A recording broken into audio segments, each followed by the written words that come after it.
Hey guys, welcome back to another video. So Voldemort's wand is probably one of the most recognisable wands from the Harry Potter story. I'd bet my house that there's not one Harry Potter fan who wouldn't know the Dark Lord's wand if it was put in front of them. It was extremely powerful, served him well for the best part of his lifetime, but he ended up hating his wand towards the end of the books and was happy to discard it in place of the Elder Wand. Now it's well known he needed a different wand to defeat Harry Potter, but the Dark Lord was not happy that this was the case. He blamed the wand instead of the situation and was already losing faith in the instrument before he ever needed to change it. In today's video, I'm going to explain why he ended up despising his original wand so much. Trust me, I have a number of reasons, and in addition to that, I'm going to give my theory on what I think happened to the wand after his death. So guys, let's continue the video and find out.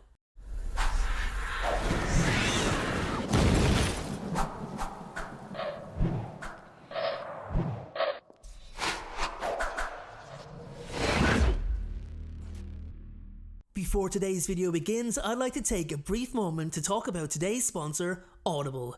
Guys, when it comes to sponsors, I never recommend anything that I don't believe would be beneficial for you all, and since my entire YouTube channel is based on a book series, you're probably starting to see why I'm so delighted to partner up with such an awesome company. Guys, I have used Audible for years, literally years, and I could not be happier recommending this app. Many of you are aware I'm in the middle of launching a new vampire-based YouTube channel, so my chosen audiobook at the moment is The Vampire Lestat by Anne Rice, and it is incredible.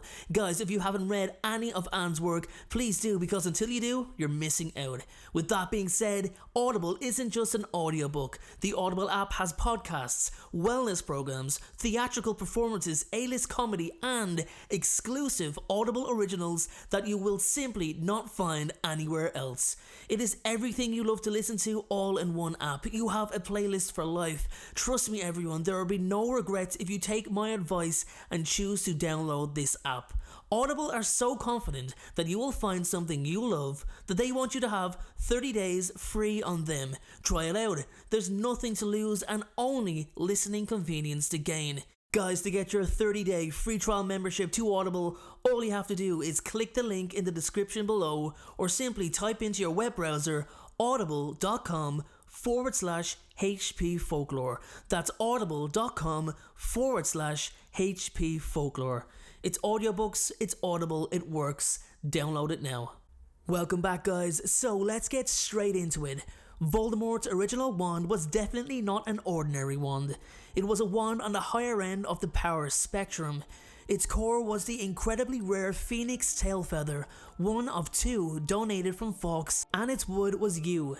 Now, this is a wood that is quite difficult to work with, as the wood normally has so many knots in it, resulting in high wastage in order to get the desired results.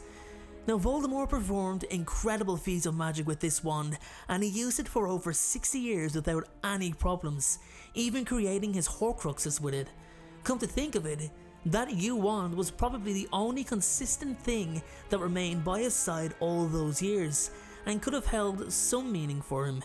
However, the Dark Lord ended up hating his original wand. He looked upon it with disgust. It had been so reliable for so long, and now failed him more than once. As we know, Voldemort did not tolerate failure, but what bothered him even more is that his own magic wasn't enough to overpower the current magic that prevented him from killing Harry Potter. That's what pissed him off more than anything. It frustrated him that he had to take different measures in order to obtain victory. But what frustrated him even more was the fact he couldn't channel the magic to achieve it through his own wand. A wand, as I said, that had served him so well. Guys, wand lore is a grey area, but what's known is that a wand cannot create magic, it can only channel it. The better the wand in terms of components, the more reliable and powerful it would be. It's also implied that wands can think and feel, even though they can't think and feel, but we're somehow led to believe that they can or can't, and it's covered up as one of the mysteries of wand lore. I honestly think J.K. Rowling wanted to give us a headache with that wand lore thing. I think it's really underdeveloped, and it could have been a really interesting side area of Harry Potter really if she had to put more well, I'm not going to say put more effort into it, but just gave a little more information on the whole wand lore area. Anyway, Voldemort didn't look at magic as black and white. The normal rules or boundaries didn't apply to him. He knew it was logical to have a decent level of wand lore knowledge, but it wasn't important or influential enough to become highly skilled in. It made sense to him that when paired with the right wizard, a wand could open the door to endless possibilities and could achieve maximum power. That's how he felt about his wand. Until it failed him. It actually failed him when it mattered most, in the graveyard. The Dark Lord had just returned to power. He calls his Death Eaters, scolds them for their lack of involvement in locating him and helping him, and then he asserts his dominance over them once more. Any question of his power would never again be asked after he disposes of Harry Potter right in front of his followers, right before them. The wand fails to overpower Harry. The boy gets away, and to be honest, it's kind of embarrassing for the Dark Lord. His first act on his return fails, in front of everyone. It angered him that the twin core situation of the wands wasn't able to be manipulated by him. Okay, the cores may have been twins, but the wand materials were not. The wizards wielding them were not. One wizard was far superior than the other. Even the spell used by Voldemort was so much more powerful. Avada Kedavra, the killing curse, fueled by Voldemort's hatred and willing of Harry to die, was withheld by the disarming charm. Nothing is supposed to be able to deflect the killing curse.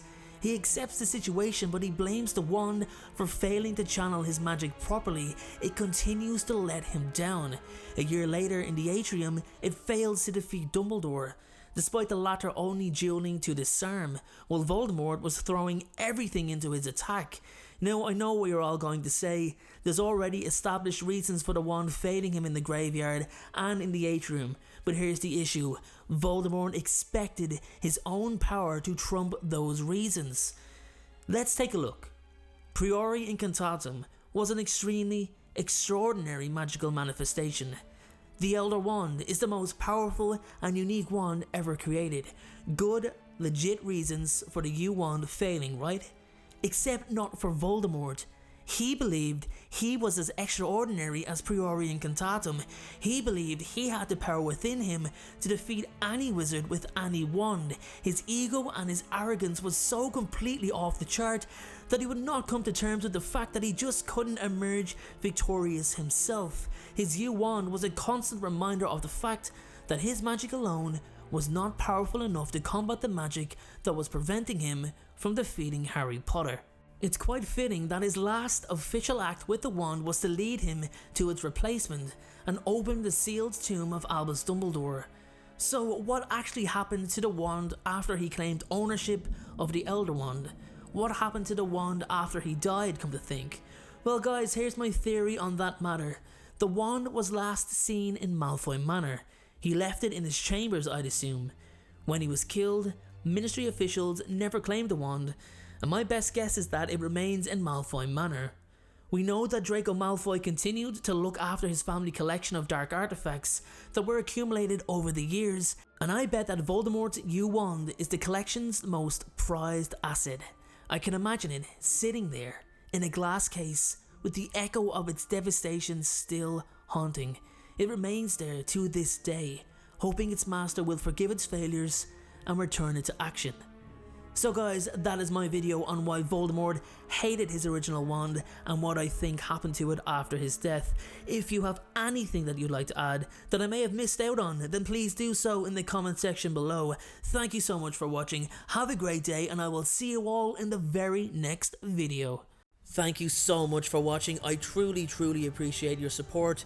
Everyone, notifications of uploads are more important than ever. So please, if you haven't already, turn those notifications on to make sure you're notified the moment my video goes live. Making videos is what I love to do. It's my dream and my passion. However, it does cost time and money to produce this content. So if you have $1 to spare to support me on Patreon in exchange for some exclusive unseen content, then you can click the Patreon link below or at the end of this video. Please only support me if you can afford it. And make sure to follow me on Instagram at InstaDNJ and on Twitter at PotterFolklore. Check out my other videos appearing on screen, and please make sure, most importantly, to hit that subscribe button. Thanks again everyone, and please have a great day.